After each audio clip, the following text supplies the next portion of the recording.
alasan penghapus pidana. Bagian kedua adalah alasan pemaaf. Alasan pemaaf yaitu alasan yang menjadikan kesalahan pelaku tindak pidana sehingga pelaku yang melakukan perbuatan yang bersifat melawan hukum tidak dapat dipidana karena tidak ada kesalahan. Alasan pemaaf terdiri dari alasan pemaaf umum dan alasan pemaaf khusus. Alasan pemaaf umum adalah ketidakmampuan bertanggung jawab. Yang kedua, daya paksa dalam arti sempit. Yang ketiga, bela paksa yang melampaui batas. Yang ketiga, perintah jabatan yang tidak sah.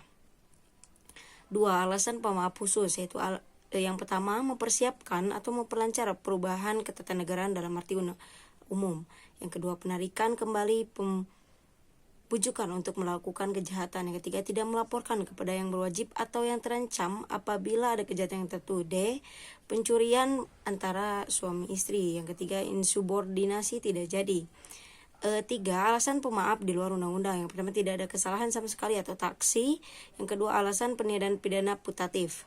Yang kedua, B. Daya paksa. Dia itu dalam pasal 48 KUHP, tetapi tidak memberikan pengertian karena itu harus dicari dalam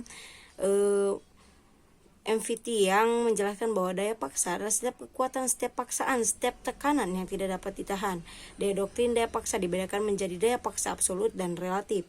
Yaitu daya paksa absolut yaitu daya paksa yang sama sekali tidak dapat ditahan baik secara fisik maupun psikis. Yang ketiga, daya paksa relatif itu daya paksa yang masih dapat ditahan dengan berbuat yang lain. Daya paksa dibagi menjadi 3. Yang pertama, pertentangan antara dua kepentingan hukum.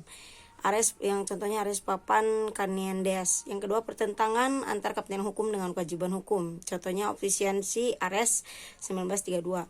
Yang ketiga, pertentangan antara dua kewajiban hukum, dipakai untuk menghadap kedua tempat pengadilan yang berbeda dalam waktu bersamaan. Yang ketiga, yang C, bela paksa. Bela paksa dia itu dalam pasal 49 ayat 1 KUHP yang disebut juga alasan penghapus atau peniadaan pidana. Syarat-syaratnya, yang pertama, perbuatan harus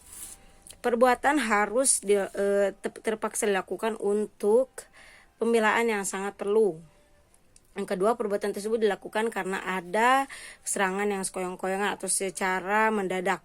Yang ketiga, pembelaan itu harus dilakukan untuk kepentingan hukum yang ditentukan secara imitatif, yaitu disindir orang lain, kehormatan kesusilaan sendiri, atau harta benda sendiri. Bela paksa yang melampaui batas yaitu dalam pasal 49 ayat 2, yaitu berupa melampaui batas pembelaan yang diperlukan. D. Melaksanakan ketentuan undang-undang, disebut juga Wetterlich for script yang diatur dalam pasal 50 KUHP. Syarat melaksanakan perintah undang-undang ini harus ada perbuatan melaksanakan undang-undang untuk kepentingan umum. Yang kedua, perbuatan tidak terbatas pada perintah undang-undang saja, tetapi juga atas wewenang yang diberikan undang-undang. C. Perbuatan harus patut dan wajar dan masuk akal. E. Melaksanakan perintah jabatan, disebut juga Telix Bevol yang dibedakan dalam satu melaksanakan perintah jabatan yang sah pada pasal 50 ayat 1 KUHP dan melaksanakan perintah jabatan yang tidak sah di dalam pasal 51 ayat 2 KUHP. Alasan penghapus di luar undang-undang terdiri dari A. Diatur dalam jurisprudensi. Yang pertama, fungsi negatif dari sifat melawan hukum, tidak ada kesalahan sama sekali. B. Menggunakan alasan pembenar yaitu hukum disiplin, persetujuan izin dari orang yang dirugikan dan menggunakan alasan